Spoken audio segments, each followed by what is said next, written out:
Good afternoon or good morning, ladies and gentlemen. My name is Jonathan Harvey, and this is your host. I'm the host of the Modern Conservative Podcast. Yes, I've been out of commission for a while, but I have a guest on today that brought me back out of retirement for the last 5 months. I apologize. I've gotten emails, people asking me, where do you disappear to? Well, I've been taking care of some local stuff here, writing bills, promoting events and things for the great state of Utah. Today, I have a special guest on with me. He is actually a former Trump aide, and which makes him absolutely a rock star already. As you can see, Garrett, right behind there on my wall, it says Trump made America great again. You know, yes.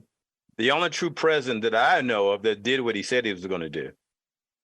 People may not like the way he said it, but he did it the way he said he was going to do. So yes. My guest is Garrett Ziegler. Garrett, welcome to my show.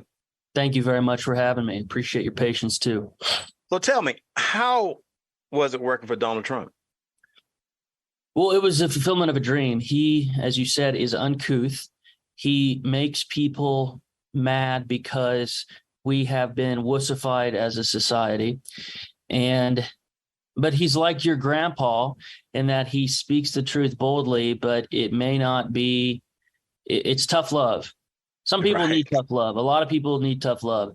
So I worked for him under a man named Peter Navarro. So the president was my boss's boss. I worked in Peter Navarro's office. The office was called the Office of Trade and Manufacturing Policy. It was created by President Trump via executive order in April of 2017. And it was a very small office. We only had 5 people in it. And all of the staffers for Peter were under 30. He was a college professor for 30 years. And it was sort of like a graduate assistant position. And so I got more time with President Trump, though, after the election than I did before, because Peter and I were one of the few White House staffers to recognize that something was wrong in the 2020 election. And so that's my background. And a couple of months after I left the White House, we got a copy of Hunter Biden's laptop, and it was full of verifiable felonies, evidence of crimes that have sent other people to federal prison for years. And so, I don't work with President Trump now. I'm not employed by his campaign or anything, but obviously definitely personally supportive of him and his candidacy for 2024. You mentioned, you're here in the city of Salt Lake City. Yes. For an event last night that was a fantastic event. I couldn't make it, but I heard great things from you because my people reported that this guy should have been advertised. We didn't do the best job of promotion, but guess what? We reached out, me and my guy Mark and Jen Orton, who we both know. We reached out to all of the radio stations, and nobody, they were hesitant to have me on. So we had a pretty good turnout. It could have been greater, but like I said before we started the show, that the crowd that was there ask a lot of good questions. We had to be pushed out. The liberal but somewhat kind audio visual people at the Salt Lake Public Library had to make us do the after event stuff of signing reports and talking. Not even in the lobby. They pushed us out of the lobby. They made us go outside because we were there for 3 hours. So I didn't bore the crowd. That's always a good thing. It's kind of interesting before we get into the topic, that it was in the Salt Lake City Library, the biggest cesspool of liberals in the state of Utah. But I'm glad it turned out great for you. And they weren't outside protesting. That should, I've always said good advertisement mean great protesters. Yes. And you feel like you're in Sweden in that library. It's extraordinarily modern. There's a lot of concrete. But the auditorium inside the library is really fantastic. I urge everybody to go check it out or try to hold your events there. They gave it to us for free. So nothing better than that. And it's what people pay. That's what liberals do. Everything's free. Yeah. It's what we all pay. It's what, people from Utah pay taxes for. Yeah. So, and of course I was there to present this. It took a year of my life and other people's time. And it's a report that's, I think should have been released by a congressional committee, but they didn't really want to study it to the degree that it should have been. And so we did it. So the Hunter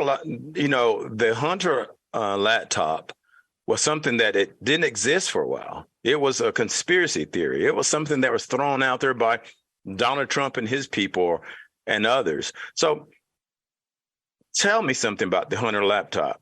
Give us some of the things on the laptops that we would have not have believed. Actually, I shouldn't say we. Those moderates out there who said, "Oh, those damn conservatives. They're just a conspiracy theorists, and they're just making up things about this laptop." My understanding is it's like 4 felonies already he's been investigated for, but the media doesn't say anything about that. So let's go there. The mainstream press is obsessed with how the laptop came to Rudy Giuliani, but what we're obsessed with, rightfully, is what is on the laptop. Mm-hmm. So they're trying to do a bait and switch and get us obsessed with the specifics of how Hunter forgot it in Delaware in April of 2019 and then didn't pick it up. The FBI was given the original device. I just have a copy. The FBI has the original. I always joke that it's probably at the bottom of some river somewhere. But the Baltimore field office was investigating this. They took the original laptop via grand jury subpoena in December of 2019. The shop owner who gave them the device realized that they weren't doing anything with it. And so he gave one copy to Rudy Giuliani's attorney. He made a copy before he gave it to the FBI and gave it to Rudy Giuliani's attorney. That's how I got it. Mm-hmm. And so to answer your specific question, we took over a year and I went through all 128,000 emails on the device. Everybody can go download and view those emails themselves at BidenLaptopEmails.com. That's one thing our nonprofit Marco Polo put together. Mm-hmm. So I read through all the emails. We went through all the iMessages and went through 30,000 photos. And we found, at the very least, a floor of 459 violations of state and federal laws and regulations. That's a floor. So there could be more than that. And to answer your specific question, what kind of crimes are there? Right. Money laundering, Foreign Agent Registration Act violations, sex trafficking, solicitation of prostitutes, lobbying violations, conspiracy, using non-public information for financial gain, and a bunch of others. And we actually have a couple columns. Well, actually 4 columns of just straight crimes. Like, for instance, this is page 52. Whoa. And it goes through the who, what, when, and where of the crime. So if somebody is watching today and they've never heard of me before, which is very possible, and they want to go check my work, mm-hmm. If I accuse somebody of a crime in America, the onus is on me to provide evidence. Well, we say when it happened, where it happened, who Hunter was involved with, and then what the actual statute is. So let me ask you this. If you and I had gotten caught with that laptop, what would happen to us? Almost immediately, they would go after the low-hanging fruit. Of those 459, some are so blatant that you could get an indictment within a day if you had a grand jury impaneled, and some require other subpoenas to confirm the extent of the illegality.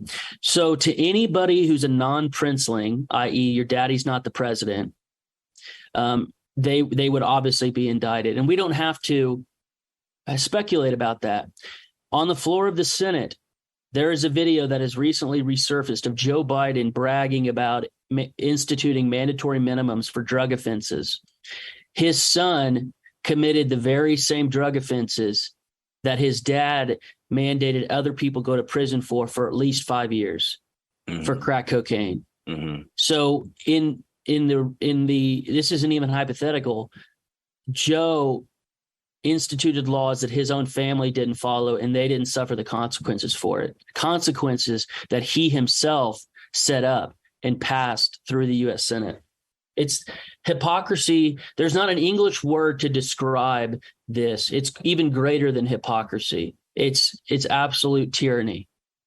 The Biden crime family seems to be getting away with a lot of things nowadays, whether it's the Hunter laptop or Burisma for his, what's his name? Hunter, yes. Ukraine. I guess my question is, with all this information that's in your book, yeah, I will say that the FBI supposedly have 4 felonies that they're looking at right now with Hunter Biden. Mm-hmm. But my question is, why is it taking them so damn long to prosecute him when they have the evidence on a laptop? Well, we know it's because his son is Hunter Biden. But my point is, what's the point of going after him when he can be pardoned by his dad? Very good question. Every crime that is logged in this report is not a federal crime only. There are a lot of state level felonies, and Joe Biden cannot pardon state level offenses. So just like President Trump is being charged by the Manhattan DA, any state in which Hunter committed a crime, that AG could go after him. By go after, I don't mean politically persecute. I just mean enforce the law. So states like Arkansas, Louisiana, and other seemingly quote unquote red states have had this device, a copy of this device and a copy of this report sent to them back in October. We released it more than 6 months ago. We just have the physical copy now printed. Mm-hmm. We went through a family printer in Florida. So the report is free to read online. If you go to bidensexposed.com, that's one of the easy URLs we bought that redirects to our site. Our main site is marcopolousa.org. But if you just go to bidensexposed.com, it has the report online for free. And so what our goal is even if Hunter gets away with all of this at the federal level, that one state level official will have some courage and that there's an indictment at the state level. That's what has to happen. So why do you think? I mean, I can understand on the federal side where people are stepping down or stepping aside because of Joe Biden, the sitting president. Have you had interaction with other state AGs about prosecuting Hunter, and what has been that reaction? Are they just like, well, we'll just let the federal government handle it because we already know what the federal government is going to do? Absolutely nothing. Joe Biden is going to pardon him. Hell, That's the probable reason why he's running again, to make sure they put charges on him so he can pardon his son and family members. Yeah, good point. The first question, I have talked to state AG's offices. There is an appetite. However, an appetite doesn't translate to getting a grand jury together and getting a serious investigation going. Meaning, so far, all we've had is lip service, and that's not enough. If I could do it myself, I would. Absolutely. As a nonprofit, all I can do is call them up, annoy them righteously, and send this. This report, the electronic version, has been sent to all members of Congress, to the U.S. attorneys in the district where the crimes were committed, along with state AGs. So there's no excuse. And we don't have the delusion that AG is going to bring this report into the courtroom. All this does is it's a beginning roadmap. It's a roadmap for any serious fraud investigator. For any of these state AGs, the attorneys themselves don't go out in the field and interview people and follow up on leads. Mm-hmm. So these state law enforcement officials, that's who this report is written for. And it's not boring, but it is a very dry report. It goes through the crimes and cites the statute. So it's not salacious. We redact the genitalia in it. There's genitalia for multiple Biden family members on here. It really is a Nero-like situation, Jonathan. It's crazy. So let me ask you this, and since I'm from Utah, yes, and I have a relationship with the Attorney General and some others, is there anything from Utah that's in there that we might get used to? It's a good question. I mentioned two things last night. Number one, the president's good friend is apparently to this day still working for the governor of Utah. He's the creative director in Cox's Office of Economic Opportunity. His name is Mike Rassinelli. So that's one connection. There's no crime there, but it's just funny that one of Hunter Biden's good friends works for the Republican governor of Utah. Everybody's going to be sending him emails asking him about that. And then, Hunter purposely, though, spent a lot of time in other states. The lion's share of his crimes were committed in California, New York, D.C., Delaware, and Pennsylvania. Some in Arkansas and a couple in Louisiana for the FARA violations, but not a lot of nexus to Utah. Just that personal friend, meaning nothing we couldn't prove a crime beyond a reasonable doubt based on the emails just in Utah. But I have been on conference calls with a set of attorney generals telling them that even if Hunter wasn't there per se, he still has, he banks with Wells Fargo. So there's a nexus to companies that have business in Utah. And so there's ways for state investigators to uncover things about him, even if there's not necessarily a crime committed in their state. He has ties to the state through financial deals and other things. Many times now I've heard about issues or items on the laptop, such as pedophilia. We have, over a 4-month period, a conspiracy between Joe Biden and his brother Jimmy and Hunter to basically squash out allegations from Hunter's then lover and sister-in-law, his brother's widow, of her accusing Hunter of being sexually inappropriate with their 13-year-old niece. So Hunter's sister-in-law accused him of being sexually inappropriate with her daughter, and Joe knew about it. He knew about these allegations. Jimmy knew about these allegations. Jill knew about these allegations, and none of them reported it to law enforcement, which is what they're mandated to do. And Beau Biden's eponymous foundation, the Beau Biden Foundation for the Protection of Children, that's what it's called, literally. Hallie Biden was the director of that. So she was accusing her own brother-in-law of being sexually inappropriate with her daughter, but on the side, she runs this Beau Biden Foundation for the Protection of Children. It's really amazing. I mean, they are a family of confusion and world-class sin. I just can't believe how these people are getting along with this, even on the state level. My problem is, so when you had mentioned that states where you had conversations with states or send documentation to the states of content that was on the laptop, my question has been, now I have thought about that. Why isn't these other states doing their own investigations on Joe Biden and his son and Jim Biden and Jill Biden and, all the Biden down line? Because I hear it's more than the top 4 Biden. Is this like it goes down further to 12 family members? Yeah, that's a very good point you made. And we made a family tree on page 42. This is like the whole diagram of the family tree. We put everybody's name, who their father, mother is. And that's Joe in 1972, by the way. That's a couple of Lewy body dementia diagnoses away. But we go through. Oh, that's another thing from this laptop. Hunter admits that his dad has dementia back in 2018 even. So that's now 5 years ago. So 5 years ago, Joe had early onset dementia. I can't imagine how much that's progressed to this day. His own son admitted that in conversations with his then psychiatrist. So now we're at 2023 going into 2024 in 6, 7, 8 months, whatever it is. Mm-hmm. Do you think that the federal government will launch charges against Biden in the next 8 to 10 months? The federal government? Yeah. No. You don't think so?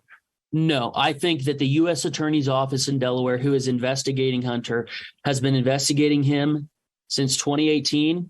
And if they do want to get him, they'll let him strike a plea deal or pay a big fine.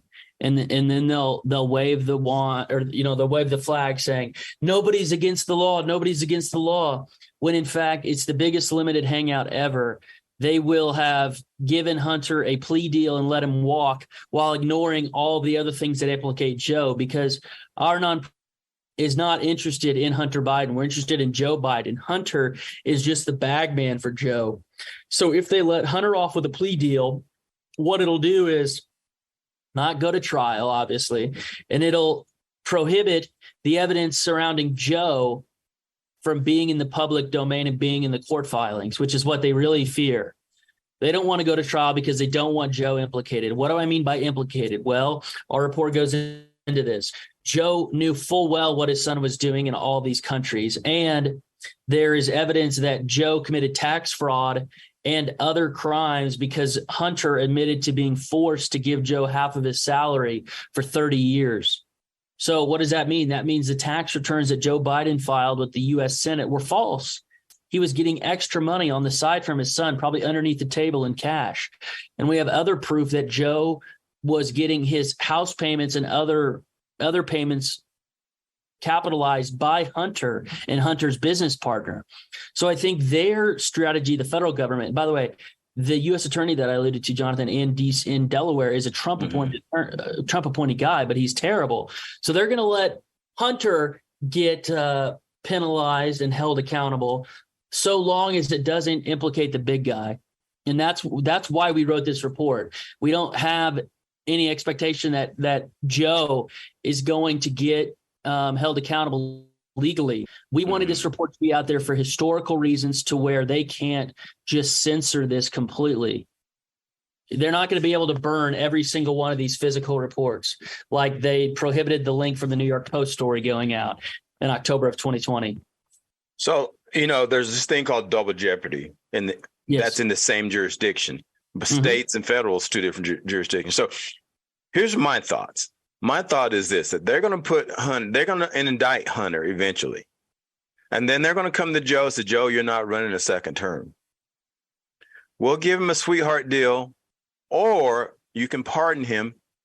We'll go away, but we got 300 or 400 other charges that we can hit him with if you do not run. What do you think about that conspiracy theory? Well, I think it depends on who the Dems are going to bring up after Joe. Gavin Newsom. Very well could be.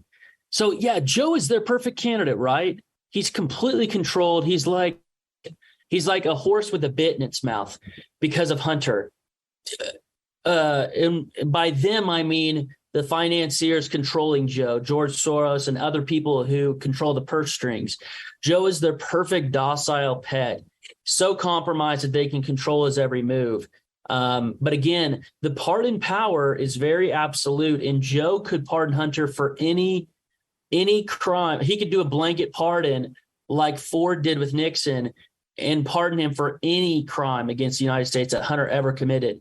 So if he's worried about that, if he's worried about being controlled to the degree that he won't be able to run again, I think he'll do a full unconditional pardon for Hunter. It's crazy to even talk this way, I know, but it's what's going to happen. But here's what's crazy to me is people actually don't think that would happen. If it was your son, half of America would be doing the same thing if there was a president of the United States. I agree. Half of America would be doing the same damn thing if their son was in the same situation. They had that kind of power. But the thing is, people refuse to believe that a sitting president could be a traitor to his country, because that's literally what they are. They're a bunch of traitors. They definitely sold us out. They sold us down the river to the highest bidders in China, Kazakhstan, Romania, Mexico. It's disgusting. And that's the biggest part of our section is business-related crimes. The other two sections, drug-related crimes and sex-related crimes, are just in this report because they expose the hypocrisy. They're not as important as the business-related crimes, which we believe affects all Americans by jeopardizing and compromising Joe Biden, and therefore he's controllable by foreign powers. I just see, speaking on the states, I just don't understand why these states are not standing in line to come out, especially the red states. They're a lack of courage, I think, Jonathan. They don't have courage. It's sad as hell. I agree with you. They don't. You could even appeal to their selfish desires and say, hey, look, you could become forever famous if you are the one to buck up and get the courage to prosecute what are obvious felonies. But they don't even care about that. Like, you can't even appeal to their selfish side. They're just that cowardly. It's a real indictment on the red states, too, because, again, I'm not a registered Republican. I'm an independent. I'm more of a Trump guy, a populist. So this is not surprising that Republicans are acting like this way, like this, but it doesn't make it any less of a tragedy. Garrett, I will tell you this, not all Republicans are Republicans either. Of course. I agree. A lot of those guys are, wolf in sheep clothing. And, I'm known as a straight conservative. I believe in conservatism. I don't make excuses for what I believe, but I'm not way in the weeds either. I know there's a middle ground, even as a conservative. Mm-hmm. And here in Utah, for example, we don't have a problem with Democrats. Well, we have a problem with the Republicans and conservatives. That's where the battle is in this state. It's not with the Democrats. They have no power here. And this is politics. And back to my point of Hunter Biden, I cannot figure out why in the hell these states are not growing some balls and coming after this guy. If you don't tell me you hate Joe Biden, but yet you love his son by your actions and not prosecuting him. Yeah. I just don't understand this. They laundered millions of dollars. We can prove it. Any bank. So, for example, one of the states is Arkansas, right? Mm-hmm. Why is there a nexus between Arkansas and Hunter? Well, because his financial advisor lives in Fayetteville. He was a Clinton appointee, and Hunter met him in the 90s when he was at the Commerce Department under Bill Clinton. So Hunter uses banks and other means of interstate commerce in Arkansas. So there are, like I said, many ways for these states to find a nexus to Hunter through his company relationships, his banking relationships. So just because the guy lives in a beachside estate in Malibu, financed by his sugar brother, Kevin Morris, who is suing me for $5 million in California.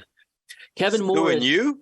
Suing me and my nonprofit. Yeah, I haven't even talked to the guy in my life, and he's suing us for harassment for $5 million. Hopefully it'll get dismissed because it's not worth the paper it's written on.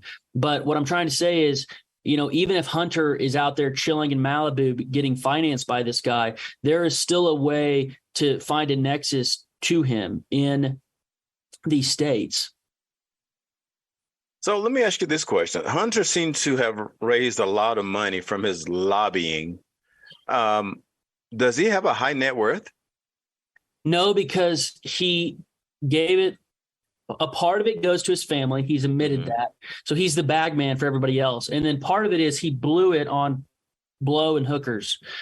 In a 1-year period, Jonathan, he blew over $2 million on blow and hookers. Oh. So this guy was out of his mind. He said in an interview once he didn't sleep for 13 days.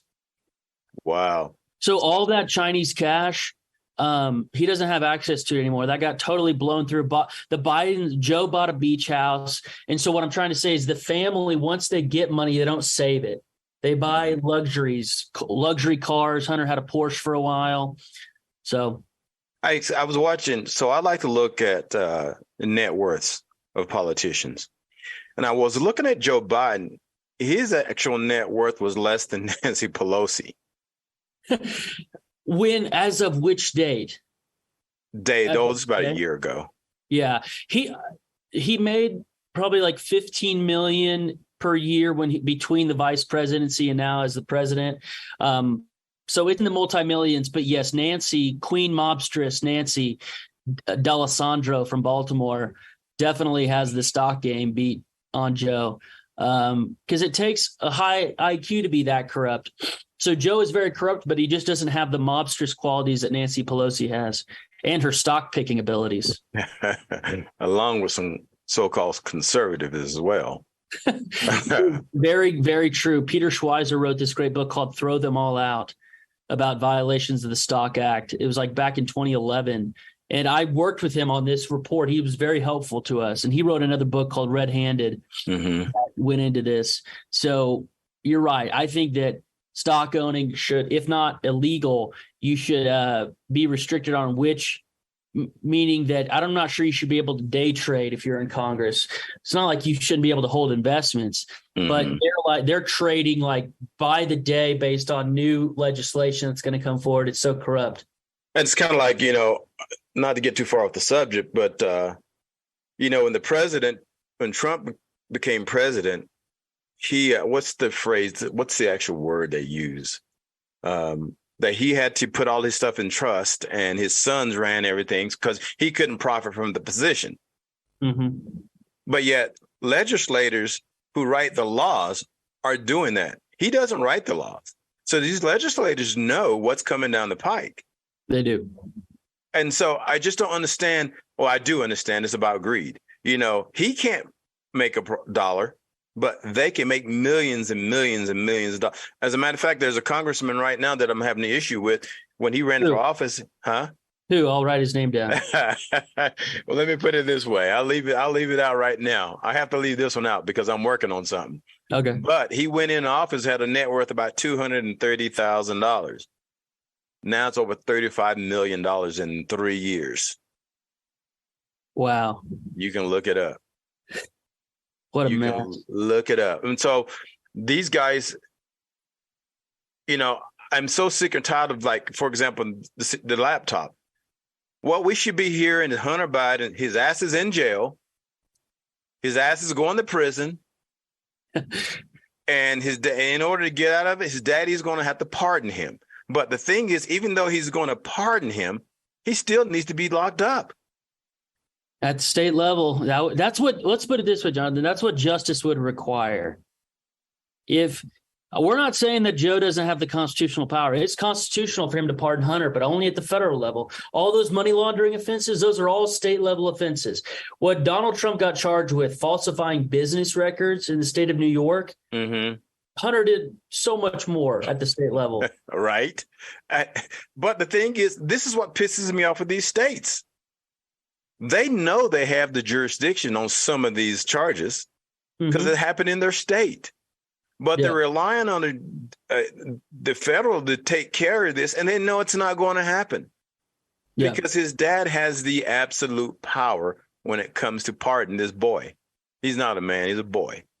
That's a very good point. Yeah, he walks around naked like a 2-year-old does before the bath. That's what Hunter is at 49. You know what I mean? Yeah, he's a piece of shit. Excuse my French. That's my show. Remember, he is petitioning the Arkansas County Circuit Court to reduce his child support.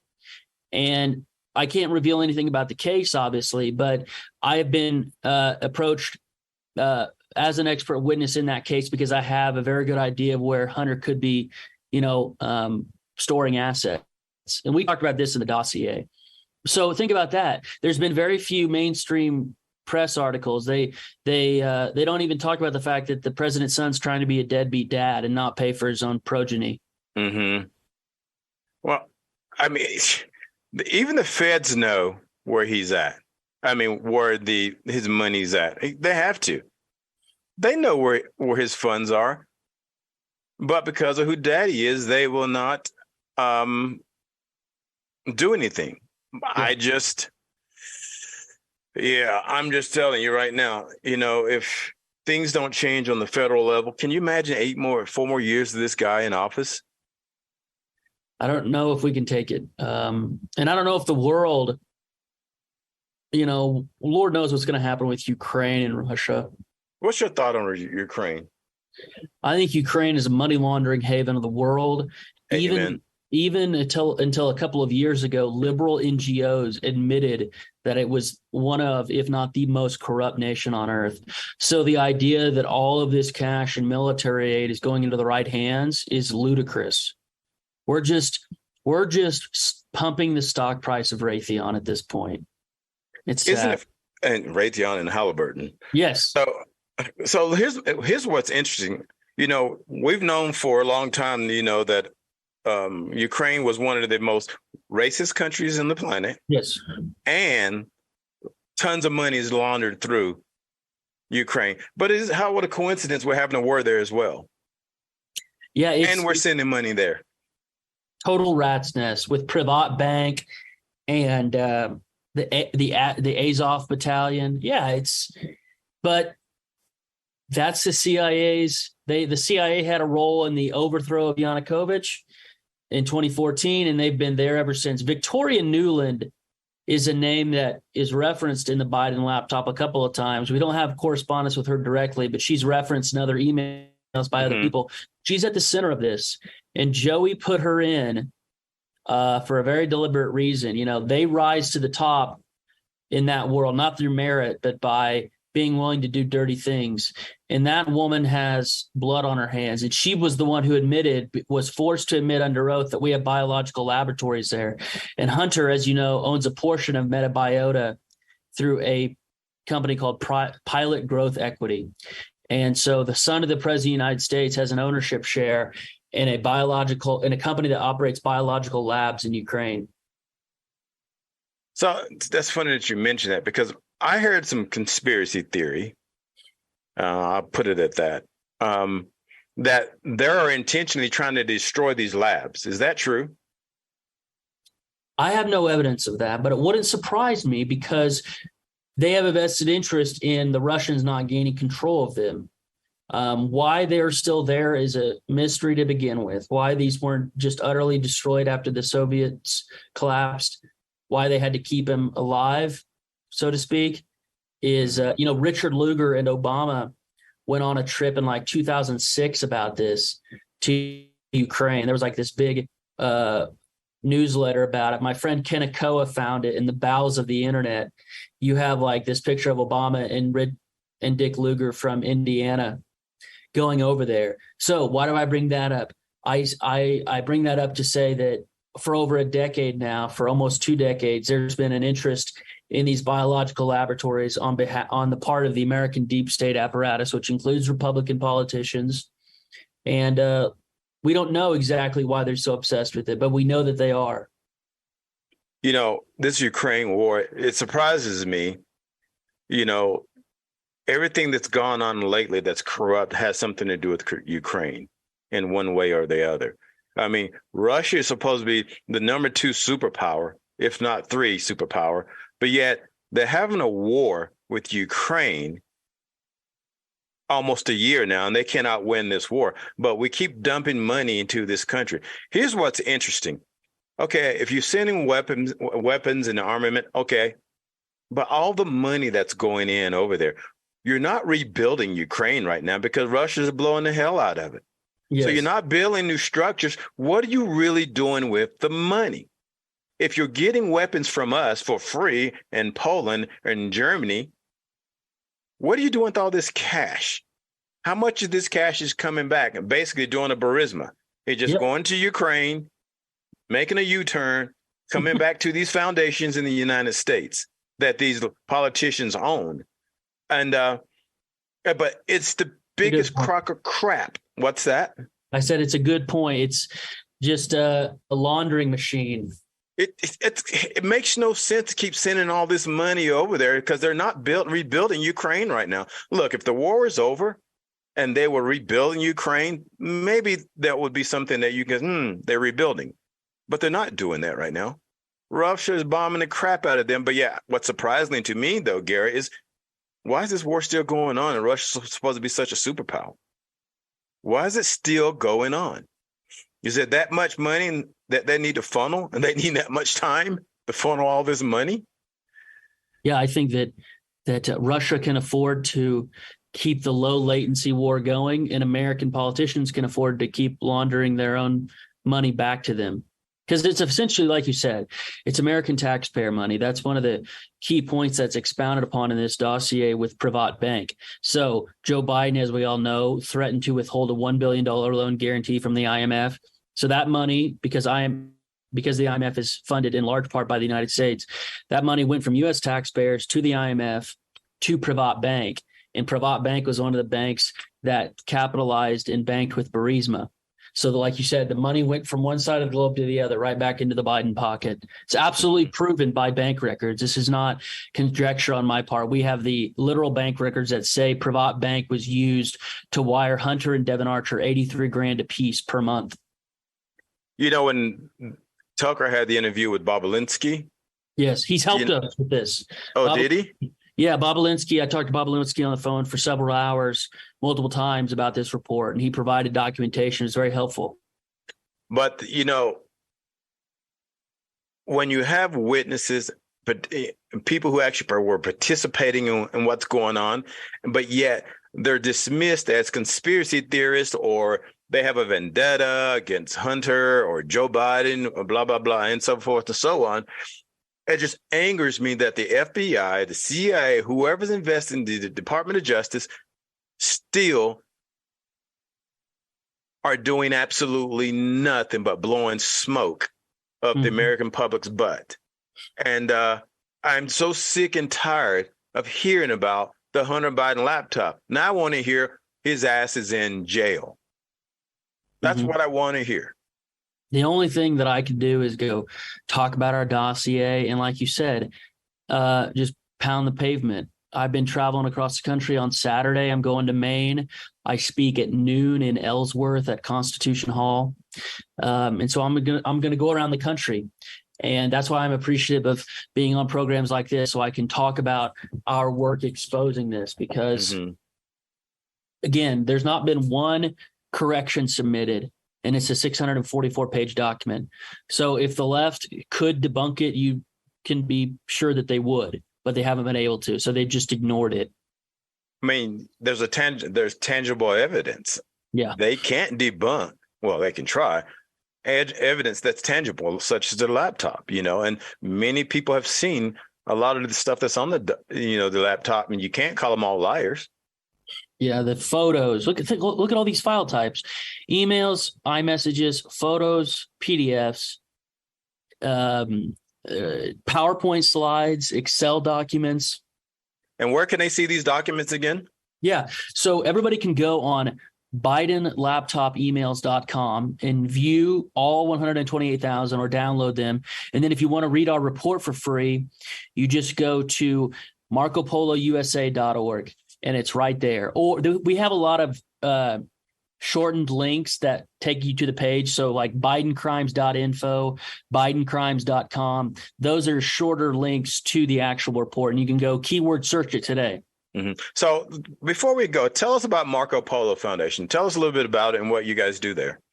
Yeah, thank you. So Marco Polo is a very small 501c3 nonprofit. It is a group of about 6 men from across the country. We don't have a brick and mortar location. I work out of my home office in Illinois. What we do is we use county records principally and other methods via private investigator and state level records to investigate corruption. And so all of our funds is crowdsourced. We have no foundation or big dollar backing. All of it's activist funded, and we have a Substack. And so basically this was our first huge project that took us over a year to do.